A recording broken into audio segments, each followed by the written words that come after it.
Captain Vorex Talon tapped his 4 fingers against the command console, each rhythmic thud carrying across the bridge of the Galactic Confederation vessel Inevitable Victory. What a bitter joke that name had become. 27 flawless conquests, spanning 3 spiral arms, and now this ridiculous situation. Captain Security Officer Luzik approached, her purple scales gleaming under the unforgiving bridge lights. The human prisoner is secured in holding cell 3. Talon exhaled sharply, a curl of yellow vapor drifting from his nasal slits. Secured? Is that what we're calling it now? One fragile Earth mammal surrenders without even a token struggle, and you march it through my ship as if it's some sort of prize? With respect, Captain, Luzik replied evenly. Standard. Protocol dictates. Standard protocol, Talon interrupted, pitching his voice an octave higher in mockery. Please enlighten me about standard protocol when handling the only species in the known galaxy still relying on combustion engines and considering reality entertainment a legitimate form of culture. Around them, the bridge crew stiffened, eyes glued to their stations while unmistakably listening in. Talon didn't fault them. After weeks of monotonous patrol duty in this forgotten solar system had left the crew starved for diversion, so even a lone human captive counted as excitement. What's its designation? Talon asked, already tiring of the subject. Luzik checked her datapad. He calls himself Jack Cooper, claims to be a maintenance technician from their Mars colony. Fascinating, Talon replied with all the energy of someone watching rust form. And why exactly did this Jack Cooper choose to surrender to our boarding party? Suicidal or simply stupid? Unclear, sir. He approached our team as they secured the human outpost, hands raised, requesting asylum. That made Talon pause. Asylum? From what? He wouldn't say. Just kept repeating that he needed to speak with whoever was in charge. Talon leaned back in his chair, thoughtful. Humans were infamous for being stubborn, unpredictable, and, worst of all, adaptable. The Confederation's dealings with Earth had been minimal, limited to observation and occasional resource extraction. Official policy was to steer clear, until the species either self-destructed or achieved proper, faster-than-light capability. Fine, Talon sighed with theatrical exasperation. I'll speak with it. But first, run a complete biological scan. Make certain it's not carrying any of those vile Earth pathogens. And have Dr. Lex on standby. If this human tries anything unusual, I want it sedated on the spot. Yes, Captain. Luzik saluted, turning to leave. Oh, and Luzik, Talon called after her. Make certain the human understands its position, Talon said sharply. We are not a refugee transport. Once I decide whether it has anything of value to offer, we'll either return it to its miserable red rock or dispose of it appropriately. Understood, Captain. Luzik left the bridge. Navigation Officer Grix swiveled his chair toward Talon. Captain, if I may, humans have a reputation for being unpredictable. Is that your professional assessment, Grix? Talon replied dryly. Unpredictable. Just like every other sentient species we've encountered? No, sir. I mean... Grix hesitated, tentacles knotting together. There are stories about what happened to the Vrexian science vessel. Talon rolled all 4 eyes in unison. The Vrexian incident was a mechanical failure. Nothing more. Yes, sir. Of course, sir. Grix turned back to his console, though he added quietly, It's just interesting that the failure occurred right after they brought humans aboard for testing. Enough ghost stories, Talon snapped, his mind circling back to Jack Cooper's strange request for asylum. Return to your duties. We leave this system in 6 hours, whether or not our unexpected guest remains aboard. 3 hours. Later, Talon strode with purpose down the detention block corridor, flanked by Luzik and Dr. Plex. The medical officer clutched his diagnostic kit tightly, his slender frame almost vibrating with unease. Captain, Plex began, The biological scan revealed some anomalies I can't quite account for. Is it dangerous? Talon asked sharply. Not immediately, no.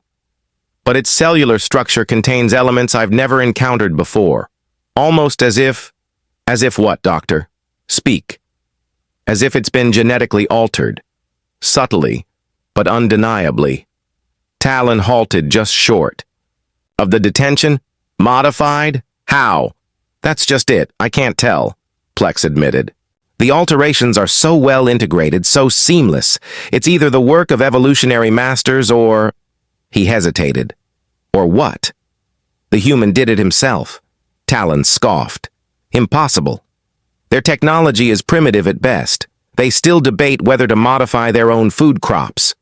Officially, yes, Plex agreed. But this specimen... Something's off. Well, we're about to find out. Talon nodded to Luzik, who keyed the cell door open. The human sat calmly on a metal bench, hands folded in his lap. He looked unremarkable. Bipedal symmetrical features, wrapped in that strange outer layer humans called clothing. This one wore plain gray coveralls with many pockets. His head fur was short and dark. His skin a medium brown. Nothing remarkable except the eyes. They were wrong. Too alert. Too calculating. I am Captain Vorex Talon of the Galactic Confederation. Vessel Inevitable Victory, Talon announced, standing at full height to loom over the seated human. You have requested asylum aboard my ship. Explain yourself. Immediately. Cooper smiled. Not the fearful grimace Talon expected, but a genuine curve of amusement. Captain Talon, Cooper said, voice smooth and confident. Thank you for meeting with me. I appreciate your hospitality. This is not hospitality, Talon corrected sharply. This is interrogation. Why did you surrender to my boarding party? Cooper leaned forward slightly. Because I needed access to your ship, and knocking on the front door seemed more efficient than the alternatives. Luzik's hand slid toward her sidearm. Plex instinctively stepped back. Access for what purpose? Talon demanded. To save your lives, believe it or not. Cooper gestured at the cell around him. Though I admit, these accommodations make me reconsider my generosity. Threats will get you nowhere, human, Talon growled. Not a threat, Captain. A warning. Cooper's expression shifted, all trace of amusement gone. Your ship has been compromised, specifically your central navigation system. It's been infected with a dormant virus. One designed to activate the moment you initiate your next faster-than-light jump. FTL Jump Talon exchanged glances with Luzik. That's impossible. Our systems are isolated from external networks, Cooper raised an eyebrow. Check your supply manifests for the past 3 months, specifically the replacement parts for your quantum resonance array. A cold feeling crept down Talon's spine, but he maintained his composure. And how would a maintenance technician from Mars know anything about our quantum resonance array? Cooper smiled. Again, that infuriating knowing smile. Let's just say Mars is a good place to watch and learn your Confederation isn't as subtle as you think. Sir Lusk, whispered he. Could be bluffing, could be. Cooper agreed cheerfully. Easy enough to find out. Make your jump, see what happens, or let me access your navigation terminal for 5 minutes, access our systems. Talon laughed incredulously. Do you take me for a complete fool? Not complete. No! Cooper stood suddenly, causing Luzik to draw her weapon and Plex to stumble backward. But you are running out of time. Captain, the virus is programmed to prevent course corrections. Once your FTL drive engages, you will be locked on. A collision course with the nearest star, Lozik, Talon said calmly. Contact the bridge. Have them run a full diagnostic on the navigation system. Already did that this morning. Cooper interrupted standard diagnostics. Won't detect it. The virus mimics normal operating parameters. Then how would you detect it? Talon demanded I designed the countermeasure. Cooper said simply, the silence that followed was deafening you. Talon struggled to process this information. You are claiming you created both the virus and its Cura, not exactly. I created the countermeasure after studying the virus. It's not of human origin.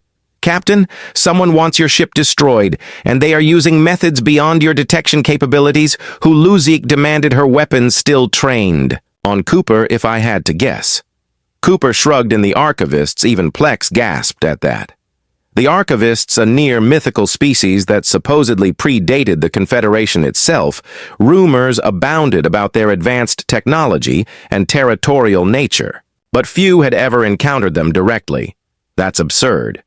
Talon declared the archivists are a bedtime story to frighten cadets, then explained the virus in the navigation system. Cooper challenged, explain how your supposedly isolated systems were infiltrated, explain why your long-range sensors have been gradually degrading for the past month, feeding you filtered data. That last bit struck home. They had indeed been experiencing sensor anomalies, dismissed as cosmic radiation interference. Captain Plex whispered urgently, "What if he's telling the truth?" Talon's mind raced if Cooper was lying. The worst outcome would be a brief security breach easily contained. If he was telling the truth, the entire ship and crew were in danger. Lusk Talon decided escort our guest to auxiliary navigation limited access only under your direct supervision at the first sign of suspicious activity. You have authorization to use lethal force. Thank you, Captain Cooper said. Standing. You won't regret this. Already do, Talon muttered. Move quickly. We jump in less than 3 hours. The walk to auxiliary navigation was tense. Crew members stared openly at the human, some with curiosity, others with undisguised hostility. Cooper seemed oblivious, whistling softly to himself as safety protocol, but it's actually designed to override your emergency shutdown procedures. Despite himself, Talon was impressed. The human moved through their systems with unexpected precision. How much longer? Almost Cooper's fingers accelerated inputting. Commands faster than Talon could follow got it. Isolating the virus now, and there he stepped back from the console. Run your diagnostics. Now you'll find everything back to normal. Luzik looked to Talon for permission, then ran the diagnostic program. The results appeared moments later. System integrity at 100%. She reported, sounding surprised. All navigation functions normal as promised. Cooper said, looking entirely too pleased with himself. You're welcome. Talon studied the human carefully. Something still didn't add up. Why would you help us? What do you gain? Would you believe I'm just a good Samaritan? Cooper asked with a grin. No, Talon replied flatly. Fair enough. Cooper's expression turned serious again. The archivists aren't just your enemy, Captain. They have been manipulating multiple species, including humans. I have personal reasons for wanting to disrupt their plans. What reasons? Luzik demanded. Cooper's eyes darkened. They took something from me. Someone won. The raw emotion in his voice caught Talon off guard. This wasn't the reaction of saboteur or spy. So Cooper continued, his usual lightness returning. Now that I have saved your ship. How about that asylum? Before Talon could respond, the ship's alert system activated, bathing the room in. Pulsing red light, attention all personnel. The computer announced known vessel approaching at high-velocity collision course, detected impact in 45 seconds. What Talon rushed to the view screen, bringing up external cameras. A sleek black ship was bearing down on them, unlike any design he recognized. The archivists. Cooper said grimly, they must have realized their virus was neutralized. Battle stations. Talon commanded into his communicator, raise shields and prepare for impact. Cooper pushed past him. To the navigation console. Your shields won't stop them. The archivist ship attacks. Need to move. Now get away from there. Lusk shouted, raising her weapon. No time. Cooper's hands flew across the controls, initiating emergency thruster sequence. The ship lurched violently to port, throwing them all against the bulkhead on the view screen. The black vessel streed, missing them by mere meters. So did you? Talon began. Then stopped as Cooper accessed communications. Attention archivist vessel, Cooper broadcast. His voice suddenly carrying an authority that hadn't been there before. This is Agent Jack Cooper. Human Defense Intelligence, your operation is compromised. Retreat immediately or face consequences. The response came as a series of high-pitched tones. That made Talon's head ache. Cooper smiled grimly. I was hoping you'd say that. He turned to Talon. Captain, I suggest you brace for impact. What have you done? Talon demanded. Haladin a favor, Cooper replied as the view screen showed a shimmering distortion. Forming directly in the archivist ship's path with a flash of blinding light, another vessel materialized, this one clearly of human design, though far more advanced than anything Talon had ever associated with Earth technology. That's impossible, Lucy, whispered. Humans don't have phase shift capability. There's a lot you don't know about humans, Cooper said as the new ship opened fire on the archivist vessel. Tearing through its defenses with weapons Talon couldn't even identify as the bridge crew. Watched in stunned silence, the archivist ship broke apart under the assault fragments scattering into the void. Cooper turned back to Talon, his expression unreadable. So about that asylum. Captain Talon stared at the debris field where the archivist's ship had been moments before. His mandibles clicked together in what his species considered nervous laughter. That's a human vessel. But how your species barely achieved rudimentary spaceflight. Cooper leaned against the navigation console with infuriating casualness. Come on, Captain. Did you really think we'd broadcast our actual technological capabilities that would be like painting a target on our backs? You have been deceiving the Confederation. Lick accused, her weapon still trained on Cooper, though. Her purple scales had palled considerably, not deceiving, just selective about what we share. Cooper tapped a small device on his wrist. Captain Vega situation reporter, Caius Vessel, neutralized. A female voice responded through the communicator. 3. Escape pods detected tracking. Now do not engage. Cooper. Ordered. We need prisoners for interrogation. Acknowledged. OI. Talon found his voice. You have no authority on my ship. This is a clear violation of Confederation. With respect. Captain Cooper interrupted. Your Confederation protocols became irrelevant the moment the archivists, advanced human vessels, reveal themselves. Targeted your vessel. You are now involved in something much bigger than your patrol duties. The communication system chimed. Captain. Came the panicked voice of Officer Gritwoe. More unidentified vessels have entered the system. They are asking for you by name, sir, on screen.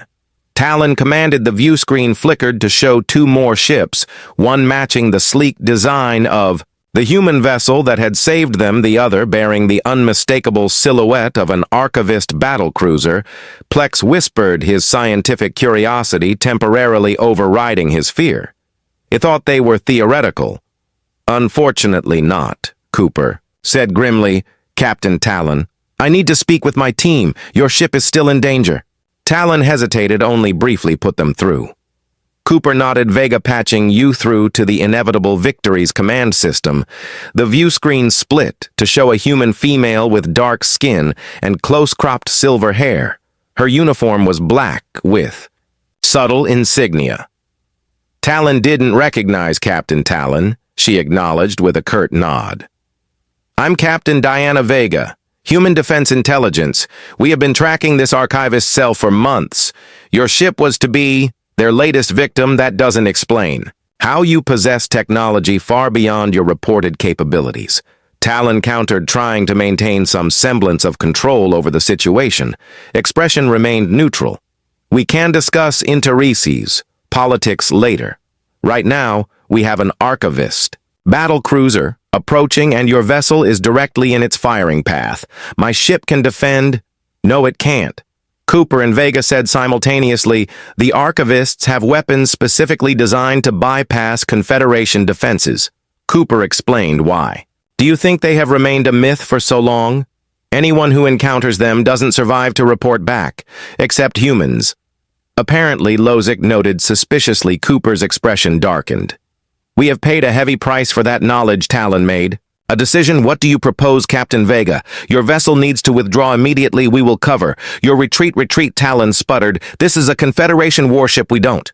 Captain Vega enters the battle. The ship rocked violently, throwing everyone against the nearest bulkhead. Direct hit to our port shield. Array Grix reported frantically shield capacity at 60% and falling. They are using resonance torpedoes, Cooper explained, pulling himself upright. They will disrupt your shield harmonics with each successive hit until another impact more violent than the first emergency lighting kicked in as primary systems flickered. Until that happens, Cooper finished grimly. Captain Talon, you need to evacuate your crew. Now Talon's pride wared with his duty to protect his crew and go where exactly our support vessel can accommodate your crew. Vega offered Agent Cooper will coordinate the evacuation before Talon could respond. The view screen changed to show the Archivist battlecruiser. It was massive. Easily 3 times the size of the inevitable Victory, its obsidian surface absorbing, rather than reflecting the distant starlight attention. Confederation vessel came a voice that seemed to bypass the communication system and resonate directly in their minds. You harbor a fugitive of interest to the Archivists. Surrender the human-designated Cooper, and your destruction will be painless. Well, that's generous of them, Cooper muttered, rolling his eyes. Captain Taloni need access to your weapon. Systems, absolutely not, Lucy protested. Your weapons can't harm them directly, Cooper explained with exaggerated patience. But I can modify your torpedo guidance systems to create a temporary blind spot in their sensors. It might buy us enough time to evacuate. Another hit rocked the ship. Warning klaxons blared throughout the vessel, multiple hull breaches on decks 3 through 7. Grix reported automatic containment, failing Talon. Made his decision. Do it. He ordered Cooper. Lusk began evacuation procedures. All non-essential personnel to escape pods immediately. Sir Luzik protested. Regulation 14 clearly states, I don't care if Regulation 14 promises you a promotion and a vacation home on Proxima Beach. Talon snapped. Our ship is being torn apart by a supposedly mythical enemy with weapons we can't defend against. Start the evacuation as. Luzik reluctantly complied. Cooper accessed the weapons console, his fingers once again dancing across the interface. With disturbing expertise, Captain Vega, Cooper called out, I'm going to create a sensor disruption position. Cooper reveals humanity's secret technological advancements. Your ship at coordinates 227 Mark 43. The moment their sensors go blind, hit their port graviton stabilizer. Understood, Vega replied, standing by. Cooper worked frantically, occasionally muttering to himself, rerouting power, adjusting payload, modifying dispersal pattern. How exactly did humans develop this level of technological understanding? Talon asked. Watching Cooper work, Cooper didn't look up. Let's just say the Archivists made the mistake of abducting the wrong humans about 50 years ago. They wanted test subjects. They got something else. What does that mean? Cooper paused, meeting Talon's gaze directly. It means they took scientists. Captain, brilliant, resourceful scientists who didn't appreciate being treated like lab